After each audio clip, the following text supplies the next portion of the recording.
signature ya rich non kokate non kokate na tuno question ya kombo na fona kita parce que c'est longine na sima et alors quoi muta chelinga bakali au tuna nga suko ba question mobwe na kokate na kiti bakali na kiti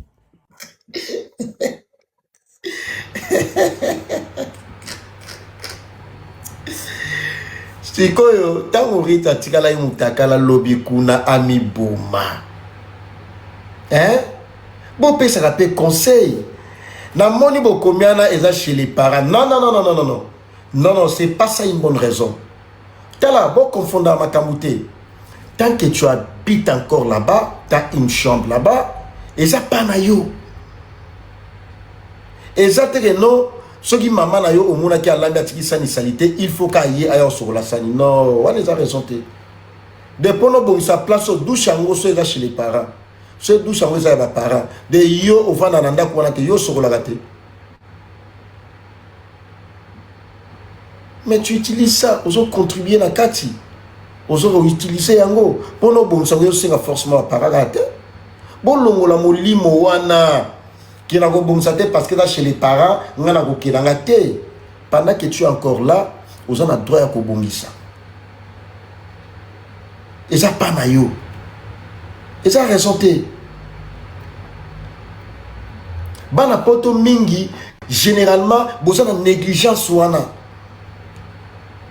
non d'après tout et ça pas ngate et ça pas non de yoro na wezaka olalo la muki osama note restaurant lié après olal ba mingi pe bosala gate bolingi pe musala te nga bakali na za contre surtout on a monaki kaka de bato musuna mutu na bango ba inculquer yango que fait ka musuna na dalia ba bala ni mariage kuti ata binomoko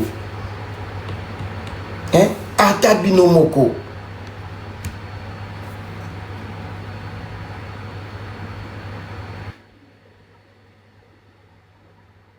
vous avez un respect sous ces institutions à Mokate.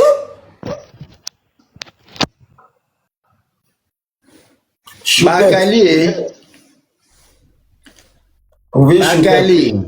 Bono bele langa boy. Bakali. Choupette les awa Manuela makamba make-up. Manuela ça moi c'est make-up. Ya pas kola kaba crayon te bébé. Manuela mi pris à make-up te ça moi c'est. Oui, on va comparer. Bébé n'a partagé cassé hein. N'a partagé cassé. Manuela Zandumba Kaleso pété makolo kilo. Choupette, je te permets pas pour utiliser ma jarre et ma propos à bon s'il te plaît. Quand il y a la distraction, tu es tolo ba mambo eza sérieux, yozo ya na makambo ezanga tina. OK? Soki bino bo kansa ke libala ya Manuela na mobali ne ekufa bosala musala punda. OK? Choupette, yo kutu natala il live dans mon boy au pesa ki conseil et bah des fois tout ça le bail ba bien. Mais pourquoi tu n'as qu'à la distraction toujours? Pourquoi il y a distraction Choupette? Choupette na kanza il live wana o salaki ndengo lobaki o pesi conseil na ba collègue na yo ba des fois na kanza ke ogotika Choupette na kanza ke ogotika et puis na kanza ke obongani yo moko na no bongani te Choupette nozo pesa bango conseil ça conseil wana za le fete ozo longo la poti na miso mutu mususu me yo mona miso na o eza o sale logo te. Choupette yo so ya oleka oloba Manuela bon Manuela azandumba te yaza na mobali ne na ndako Choupette mobali na yo bo yo ko mokoma mwasi mobali no aza wapi nana za mobali na o Choupette mobali na yo biso beto ana besoin to mona mobali na yo Choupette en tout cas nengo zana avoya o matana ba live nanga il faut ola sa biso ata photo mobali na yo. Bon non, trop c'est trop peu Choupette. Yo moyo critiquer ma bala ya batu. Yo moyo critiquer mi bali ya batu. Bon Choupette yo pe la kisa biso mo bali na yo. La kisa biso mo bali no Choupette. Avant oya ko finga mi bali ya batu basi ya batu. Choupette la kisa biso pe mo bali na yo. Po yo lo ba tsolo salai. Oh biso ba grande dame. Choupette yo lo ba yo za grande dame. Merci beaucoup problème té. Bon Choupette la kisa biso pe mo bali na yo.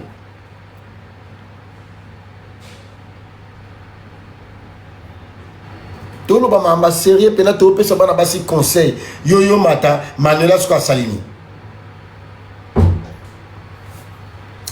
Choupette, yo pensa, n'a habité, hein.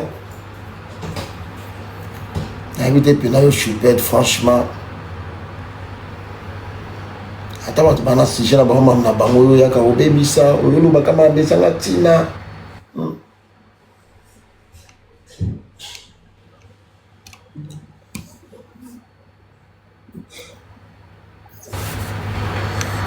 Tu vas nous conseiller Rich Lelo. Rich tanga yaki na makambu ya maître Kevin Kamuzuna awa. Tu peux se conseiller tu pekisi yo na mutu. Bo sala pe en bazalate. Bazalate. Muta ko sabino te bazala pinzati. Rich na maître Kevin bazalate. Attends un jour à Pamba jamais bazalate muta ko sabino te. Des preuves, non, pas du tout. Et des voilà. preuves, non. Moi, Coucou je discute avec Butterfly, des ça preuves. va? Parce Oui, que oui, tout je ce suis que je d'accord parle, avec tout toi. ce que je dis, j'ai des preuves, je sais de quoi je parle. Ouais, j'avoue, ouais. Voilà. Ouais. Et alors, si Rita était sortie avec Kevin, même pendant une semaine ou des jours, qu'elle nous ramène des preuves. S'il n'y en a pas, alors comment on peut en discuter sur ça? Ils ont dit dans Ça un peut être des commentaire que même chantages. les parents le disent. Tu vois, Pardon? t'as lu? Ils ont dit dans les commentaires que même les parents le disent. Parce que dans une conversation où on a entendu les voices et tout, bah, les parents, ils étaient en train de discuter. Même ceux qui ont moins d'un an, comme à quoi ils ensemble, et ça, et tout ça. Ben, est-ce qu'elle t'est informée que Rita, on l'a jeté dehors? Oui, oui, mais, ouais, T'es au courant? oui, bien sûr. Oui. Voilà. Et alors? Mais pourquoi on l'a jeté dehors? Est-ce que tu penses qu'un parent et tout, même si la fille se comporte mal, est-ce qu'un parent peut faire ça? Est-ce que toi, tu aimerais que ton père ou ta mère te fasse ça aussi? Non. Elle a peut-être ses défauts. Moi, je la défends pas. Non, ça devient de plus en plus. J'avoue, On oui, l'a tu as raison. conseillé plusieurs fois. T'as raison, oui, je suis d'accord Tu avec vois, toi. toi, tu peux voir ce que tu fais, c'est tellement impeccable, c'est tellement bien, mais tu te rends pas compte que tu abîmes la réputation, tu salis la réputation faite de ta famille. Oui, Mais toi, tu te dis, non, ce que je fais, c'est tellement bien, et je m'en fous, tout ça, mais tu as une réputation à protéger, tu as une famille à protéger aussi. C'est ça que vous oubliez, vous les filles. Toutes les filles qui soutiennent Rita, moi personnellement, je les considère, ce sont des filles qui ne savent pas prendre les choses du bon côté. Non, moi je la soutiens pas. Tu vois, comme pour la salle de bain, moi j'ai été chez mes parents aussi. Mais moi, j'ai contribué, tu vois. Moi, je faisais des trucs énormes et tout chez mes parents. Aujourd'hui, je suis propriétaire, je suis chez moi et tout. Et ben, j'en fais pareil aussi, tu vois.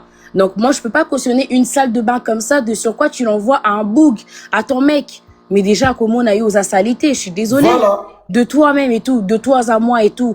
Publie pas une vidéo comme ça, parce que en soi, même moi, je pourrais pas rentrer dans une salle de bain comme ça. Je pourrais pas. Donc, que ce soit chez les parents, on a bien vu, oui, vous dites que c'est chez les parents, mais même quand c'est chez les parents, vous avez grandi dans cet appartement-là, il faut penser, si les parents, ils sont incapables et tout, vous les enfants, vous travaillez, et ben, pensez-y, hein, vraiment pensez. Moi, en tout cas, Bakali, moi, je descends, merci beaucoup. Moi, je te confirme, Flair, je te confirme cette fameuse histoire de Rita, soi-disant, avec Kevin, c'est vraiment faux. Ils n'ont jamais été ensemble. Là, franchement, je te rassure, ils n'ont jamais été ensemble. Et pourquoi tout ce boucan-là? Ah ben, ce sont de l'acharnement. D'accord, bah écoute, je vais pas te prendre beaucoup de temps, je vais descendre. Gros bisous à toi, ciao, ciao. Gros bisous, merci beaucoup. Merci. Et ça n'a preuve, mon que ça te miel amour. Hein, miel nini. Preuve zate, hein? Preuve nini zali. Ah. Dans la poto balinko lobisa ba tout français à héros yo mo eza makasi. Ah. On dit ba français ba pauvre père et binité. La bête les ba français la pena ba oh il y a dictionnaire wana. Ça la pena ba français pena il y a pauvre père. Vous sentez que français là t'es na kepe ba français là pena ba dictionnaire wana pena ba Larousse ya ba série wana ba Larousse lelo ba baby ça ngoti ya teno bia biloko pena ba français makasi wana pena ba français soutenu wana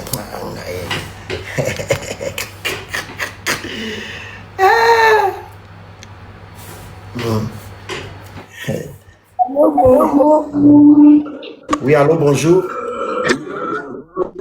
En fait, moi, je voulais donner mon point de vue par rapport à ce qui se passe entre Ruth et Dalia. C'est possible?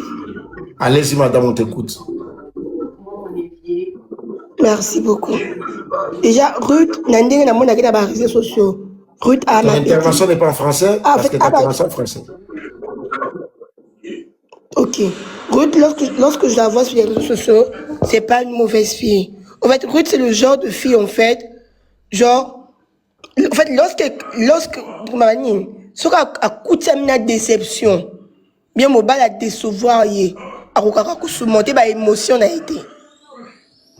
Raison pour laquelle elle fait tous ses tapages sur les réseaux sociaux. Mais sinon, en France, c'est pas une mauvaise personne.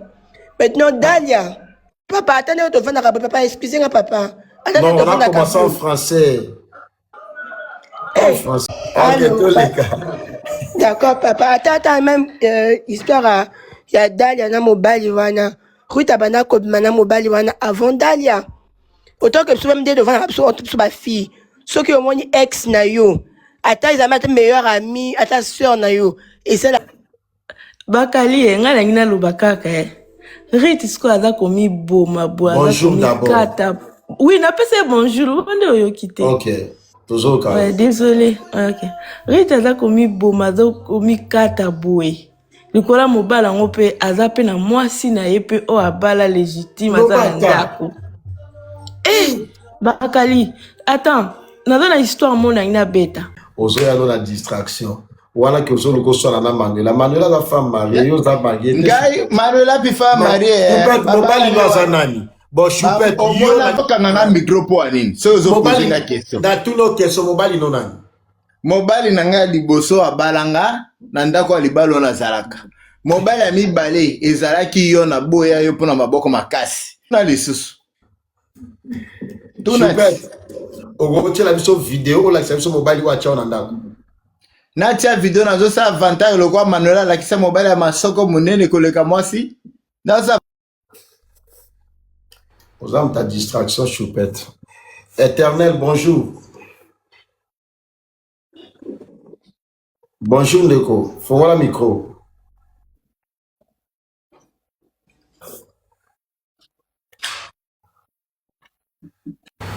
Choupette, osam ta distraction makasi. Ba live nanga o matali soute parce que osam ta distraction. Batu ba oza na sujet na bango o ya kapo o bebisa.